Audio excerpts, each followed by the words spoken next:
My protégé replaced me for being too old. He had no idea what I'd already set in motion.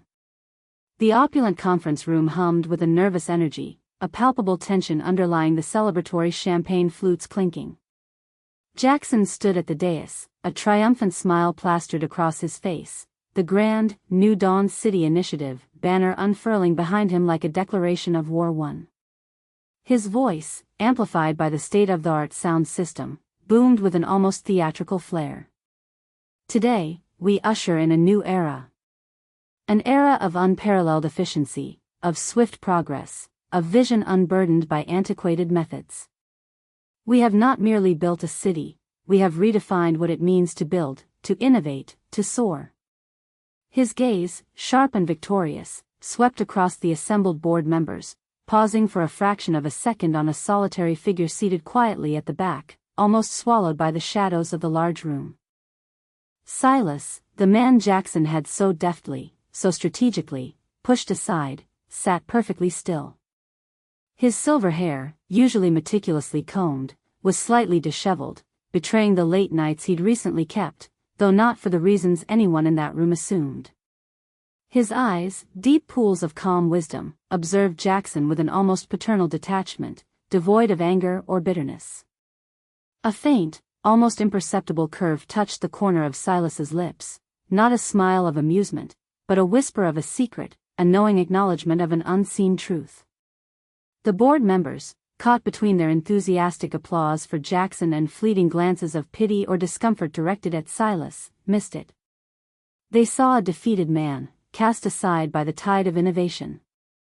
They saw a triumphant protégé, ready to claim his rightful place atop the corporate pyramid.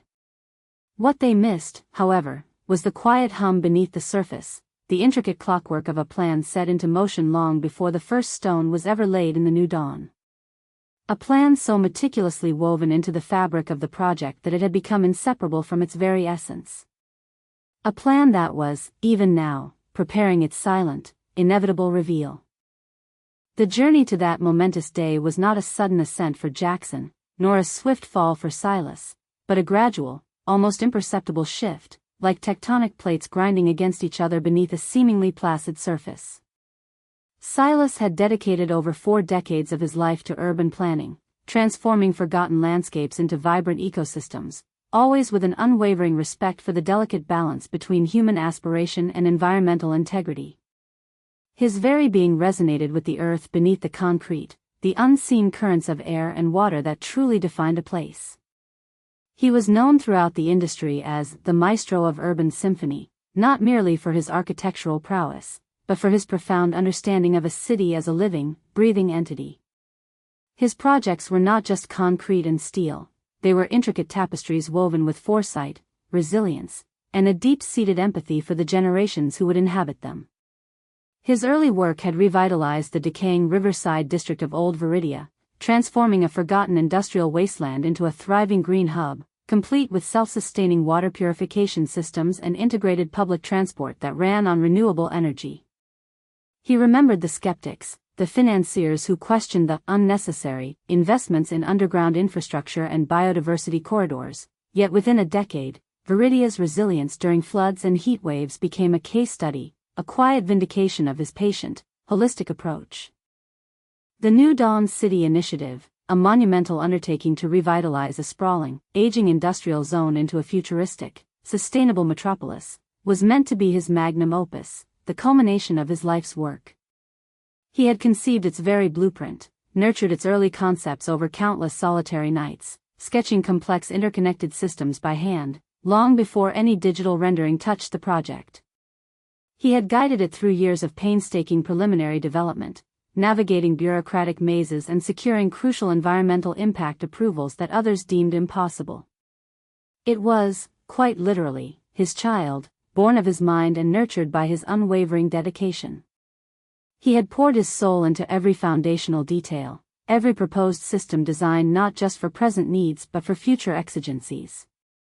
He envisioned a city that would breathe, adapt, and evolve, a true testament to humanity's ability to coexist harmoniously with its environment.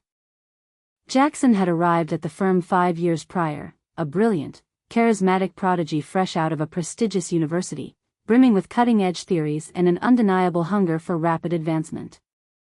He possessed a dazzling intellect and an effortless charm that captivated clients and colleagues alike. Silas, ever the mentor, had taken Jaxen under his wing, seeing immense potential, a sharp mind that could be honed and guided. He had believed that Jaxen, with his fresh perspective, could learn the deeper philosophy, the soul of urban planning, the patience required, the foresight demanded, the understanding of interconnected systems that lay beneath the superficial glitter of modern aesthetics.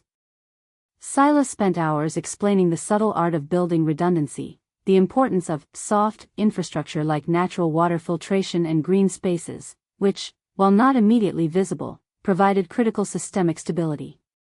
He tried to teach Jaxen about the wisdom of building in layers, like geological strata, where each layer supported and protected the ones above and below, providing inherent robustness. But Jaxen, while quick to absorb the technical aspects and master the latest software, found Silas's methodical approach antiquated, his emphasis on resilience and long-term sustainability as slow, inefficient, and unnecessary complexity. The younger man saw only the immediate, the tangible, the metrics that could be reported quarterly. Their debates, always polite on the surface, simmered with an underlying tension, a fundamental clash of ideologies. Silas, Jaxen would often say, with a dismissive wave of his hand, a gesture that spoke volumes of his impatience, "We live in the digital age, not the stone age. We can iterate, adapt, pivot. Why build for 100 years when market trends shift every 5? Why invest in systems that may never be fully utilized?" Silas would simply nod, his eyes holding a quiet sadness that Jaxen rarely noticed, or if he did, misinterpreted as resignation. "Because, Jaxen," Silas would reply, his voice a low, steady cadence, "some things, once built, cannot simply be pivoted. A city is not an app. It is a home, a lifeline, a future for millions. And a true architect builds not just for what is seen, but for what is unseen, for the storms that are yet to gather. A city, like a human body, needs more than just efficient organs. It needs a robust immune system, a nervous system, and a capacity for self-repair, for the unforeseen." The corporate board, ever pressured by market demands for speed, innovation, and rapid returns, gradually began to favor Jaxen's proposals. His slick presentations, filled with buzzwords like agile development, lean construction, and disruptive innovation, resonated deeply with their desire for swift results. The market was volatile, the competition fierce, and Jaxen promised speed and cost efficiency. Efficiency became the new mantra, echoing through executive meetings, overshadowing resilience and longevity. Silas's warnings about potential systemic vulnerabilities, about the dangers of cutting corners in foundational planning, about the folly of removing redundancy, were dismissed as the cautious lamentations of an old man clinging to outdated methodologies. The board saw him as a relic, a man whose time had passed, however brilliant his past achievements. They appreciated his legacy, but they wanted a future, and Jaxen, with his confident swagger and bold promises, seemed to embody that future. The forced retirement, when it came, was not an angry confrontation, but a polite, regretful formality. It felt colder, in a way, than outright anger. Silas, the CEO, a man named Sterling who had once admired Silas's work, had stated, his voice laced with a practiced empathy that rang hollow, "Your contributions have been invaluable. Your vision laid the groundwork for the new dawn. But the project, given its scale and the current market imperatives, requires a different energy, a faster pace. Jaxen has demonstrated he has that vision, that drive. We believe it's time for you to enjoy the fruits of your long career, to finally rest." It felt like a betrayal, not just of Silas, but of the very principles he had dedicated his life to. The project was his family, his legacy, a living entity he had nurtured, and it was being handed over to someone who viewed it as a mere stepping stone, a means to an end, a gleaming trophy to polish his own rising career. Yet, Silas bore it with a serene dignity that baffled many. He wasn't angry, he was calculating. He had known this day would come, had seen the signs in the board's shifting priorities, in the industry's relentless pursuit of immediate gratification. For years, anticipating the very kind of short-sighted, ambition-driven decisions that now plagued the industry, he had been meticulously integrating a secret weapon into the very foundation of the New Dawn project. He called it the Adaptive Resilience Protocol, or ARP. It wasn't merely a backup plan or a series of emergency protocols designed for simple technical failures. The ARP was a living, evolving framework, a complex, multi-phase contingency system designed to anticipate and self-correct systemic interdependencies, human factors, and unforeseen environmental shifts, far beyond simple technical failures.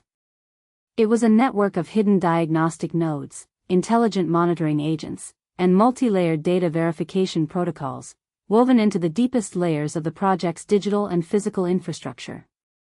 Only Silas fully understood its intricate architecture, the decades of accumulated wisdom condensed into its algorithms. He had started conceiving it after a particularly brutal hurricane season nearly crippled a well-intentioned, but ultimately brittle, coastal development, realizing then that traditional planning was insufficient for the coming era of rapid change and human error. He had worked on it in absolute secrecy, often late into the night, using encrypted channels and his own personal server, knowing that such a profound level of foresight, such an investment in unseen resilience, would be deemed inefficient or overly complex by those focused solely on quarterly returns. He foresaw a future where ambitious but superficial approaches would prioritize speed over substance, creating latent vulnerabilities that would only manifest under extreme stress. The ARP was designed not for if something would go wrong, but for when, and how to ensure the system itself could provide critical diagnostics and even initiate controlled, preventative measures before catastrophic failure. He deliberately built the solutions into the problem's potential pathways, planting the seeds of its own salvation within the very fabric of the New Dawn. This wasn't a weapon of vengeance, but a safeguard of vision. He knew Jaxen would dismantle the superficial layers of his work, the visible components that appeared to be redundant, but the foundational ones, the ones truly built for resilience, the ARP itself, would remain, silently observing, patiently waiting for the precise moment to activate. Silas accepted his retirement with a quiet grace that was almost disarming. He packed his personal effects, a few worn books on ecological design, a framed photo of an ancient banyan tree that symbolized enduring strength, and a small, intricate model of a self-sustaining urban farm he had designed decades ago. He offered polite goodbyes to the few colleagues who dared to meet his gaze, their expressions a mix of pity and discomfort, and left the grand corporate offices without a backward glance. Most assumed he would retreat into a life of leisure, perhaps penning his memoirs, tending to a quiet garden, or pursuing long-neglected hobbies. They couldn't have been more wrong. His home, a modest, unassuming house nestled amongst old oak trees on the city's quiet outskirts, swiftly transformed into his new, quiet command center. The spare bedroom, once a guest room, became a sanctuary of screens and data feeds. Beneath the guise of a retired architect enjoying his newfound freedom, Silas connected to the obscure, deep-level diagnostic systems of the ARP. These were channels that few knew existed, and even fewer understood how to access or interpret, let alone how to bypass the layers of corporate firewalls. He wasn't interfering, he was observing. He was watching the inevitable unfold, like a seasoned meteorologist tracking a storm he had long predicted, knowing its trajectory and the precise moment of its inevitable landfall. He spent his days in quiet contemplation, a cup of herbal tea often steaming beside him, as lines of code and pulsing data streams painted an increasingly complex and concerning picture on his monitors. Jaxen, now officially at the helm, wasted no time. He was a whirlwind of activity, a man possessed by the need to prove Silas wrong and solidify his own meteoric rise. He immediately implemented his much-touted optimizations. He slashed what he deemed redundant review processes, eliminating entire layers of quality control that Silas had painstakingly built in. He streamlined overly complex safety protocols, dismissing them as bureaucratic hurdles. He replaced Silas's long-term, specialized teams, known for their painstaking attention to detail and interdisciplinary collaboration, with younger, faster, less experienced ones who prioritized quick turnaround over thoroughness. "We're shedding the dead weight," Jaxen would declare to the press, his face beaming from magazine covers, holding gleaming scale models of the new dawn, an almost manic energy radiating from him. He boasted about hitting milestones ahead of schedule, about saving millions by eliminating unnecessary buffers and excessive oversight. The board, thrilled by the glowing reports, the rising stock prices, and the praise from financial analysts, showered him with accolades, their previous concerns quickly forgotten in the rush of perceived success. In the quiet solitude of his home office, Silas watched. He saw the initial, subtle signs of trouble, the faint tremors beneath the polished surface. Minor glitches in data transfer between different phases of the project's complex network, unexpected anomalies in resource allocation projections that hinted at deeper structural imbalances, small, inexplicable delays in non-critical sub-projects that, to anyone else, seemed negligible. These were not overt failures, merely whispers of discord in the grand symphony, like a single instrument slightly out of tune. Jaxen, blinded by his own ambition and the intoxicating scent of success, dismissed them. "Teething issues," he'd declare during executive meetings, with a dismissive wave. "Legacy system quirks. We're moving too fast for the old guard to keep up." He was too focused on the grand narrative of his own triumph, on the immediate, visible progress, to perceive the subtle cracks forming beneath the polished surface. He couldn't see the systemic weakness for the perceived strength. Silas, however, knew.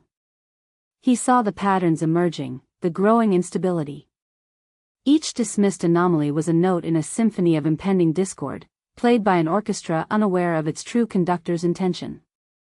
The ARP, working silently in the background, was gathering data, meticulously charting the deviations, calculating the cascading effects of Jaxen's optimizations.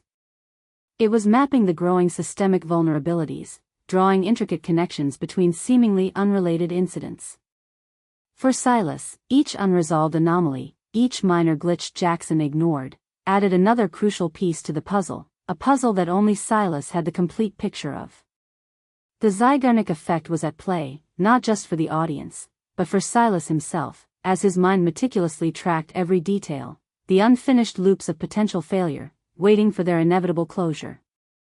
He didn't need to act, the system he had created was acting for him, compiling the irrefutable evidence. He knew the true test would come when the project reached its critical juncture, when the foundational weaknesses would inevitably be exposed, when the pressure on the hidden flaws became too great. He simply waited, patiently observing the stage being set for the grand, inevitable revelation. The question was not if the dam would break, but when the pressure would become too great, and how Silas's hidden mechanisms would respond. The air in the grand auditorium of corporate headquarters crackled with an almost palpable anticipation. Hundreds of industry leaders, investors, and media personnel were gathered, their faces alight with expectation. Jaxen, radiating an aura of confident triumph, stood before a massive holographic display, his voice resonating with an almost prophetic zeal. Today was the day of his greatest public presentation, the unveiling of Phase 3 of the New Dawn, the crucial residential and commercial core.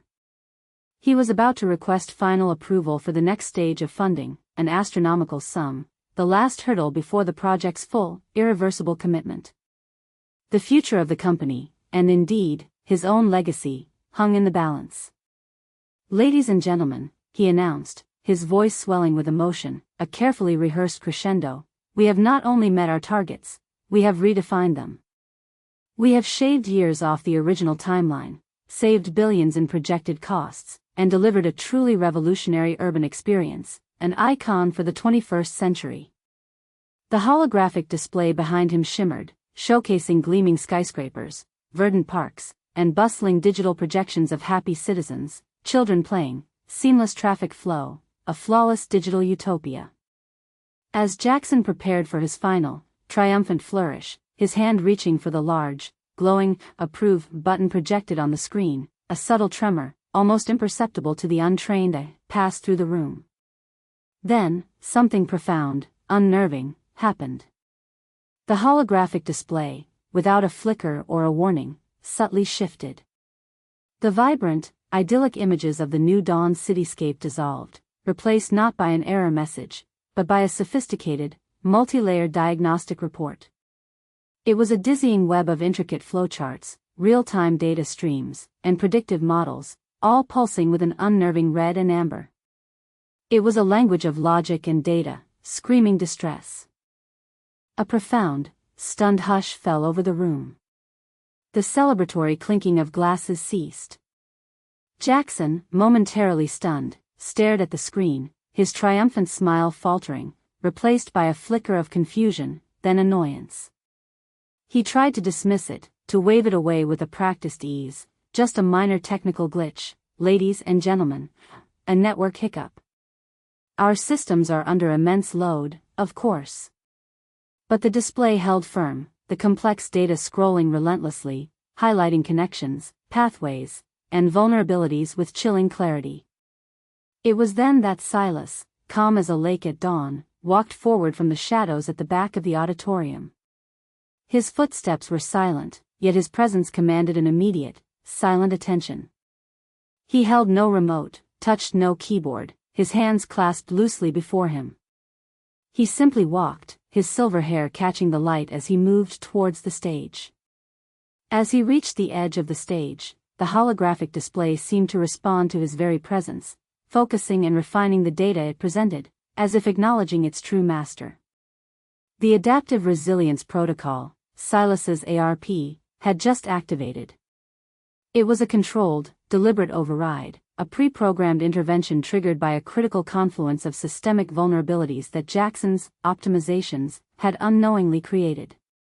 The moment was precise, calculated to occur at the peak of Jaxen's perceived triumph, ensuring maximum impact and undeniable exposure.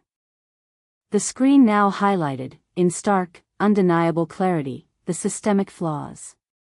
It presented real-time data showing critical infrastructure components operating outside their design parameters, not due to hardware failure, but due to logical interdependencies being unknowingly severed by Jaxen's efficiency drives. It projected cascading failures, not hypothetical scenarios, but statistically derived outcomes based on the current, unstable state of the project's foundational systems. The data was irrefutable, too complex, too interconnected, for Jaxen to quickly dismiss. It was a cold, hard, data-driven indictment. Silas's voice, calm and measured, cut through the stunned silence, a steady counterpoint to the flashing reds and ambers on the screen. What you see before you is not a failure of the new dawn, but a testament to foresight.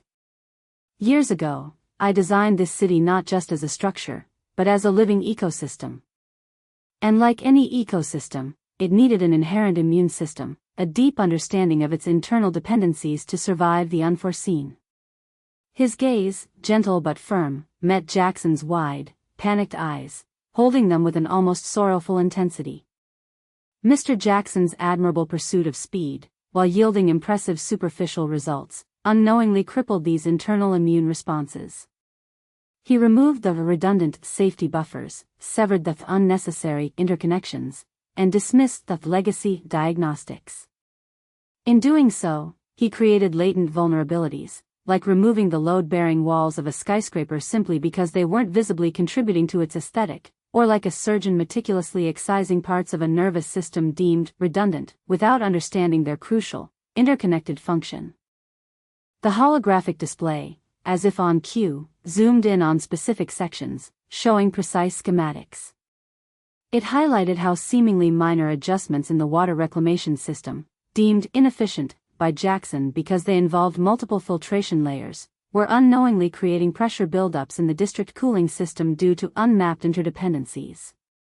It showed how the streamlined traffic flow algorithms, implemented without sufficient redundancy, were creating unexpected, critical loads on the foundational power grid during peak hours, threatening localized blackouts that could cascade into citywide failures. The issues Mr. Jaxen dismissed as teething problems were, in fact, early symptoms of a systemic illness, like a low-grade fever before a full-blown infection. The ARP, working silently in the background, has been collecting this data, observing these patterns, monitoring the system's health. And now, at this critical threshold, before the project enters its irreversible final stages, it has initiated a controlled, preventative measure, a forced, system-wide diagnostic shutdown of non-critical but highly visible operations, to avert what would have been a catastrophic, unrecoverable failure in the coming months, a collapse that would have rendered the New Dawn an uninhabitable, dangerous monument to hubris. Jaxen's face, initially a mask of smug confidence, had transformed into utter disbelief, then panic, and finally, a simmering, raw rage. His perfectly coiffed hair seemed to droop, his posture deflate. He lunged for the microphone, his voice cracking, "This is sabotage. A malicious attack. He's trying to undermine my work. He's an old man, jealous of progress," he shrieked, his composure utterly shattered. But Silas simply raised a hand, a gesture of quiet authority, and the display, untouched, shifted again. It now showed a detailed timeline, highlighting every single instance where Jaxen had overridden or dismissed an ARP-generated alert, every instance where he had cut up a redundant system that was, in fact, a crucial part of the interconnected resilience framework. The data was irrefutable, time-stamped, and accompanied by the names of the individuals who signed off on the dismissals. It wasn't an attack, it was a consequence, delivered with the cold, hard logic of data, a mirror reflecting Jaxen's own actions. The board members, initially stunned, now wore expressions of dawning horror and profound regret, their faces ashen. The carefully constructed edifice of Jaxen's success crumbled before their eyes, replaced by the stark, undeniable truth revealed by Silas's foresight, a truth patiently collected and strategically revealed. The aftermath was swift and brutal, a public unraveling of hubris that reverberated far beyond the walls of the grand auditorium. The room, once echoing with celebratory applause, descended into chaos, the murmurs of the stunned crowd growing into a cacophony of questions and accusations. The board members, their faces pale with shock and dawning realization, immediately demanded answers, not from Jaxen, but from Silas. The irrefutable data presented by Silas's adaptive resilience protocol was too compelling, too precise, too devastatingly accurate to ignore.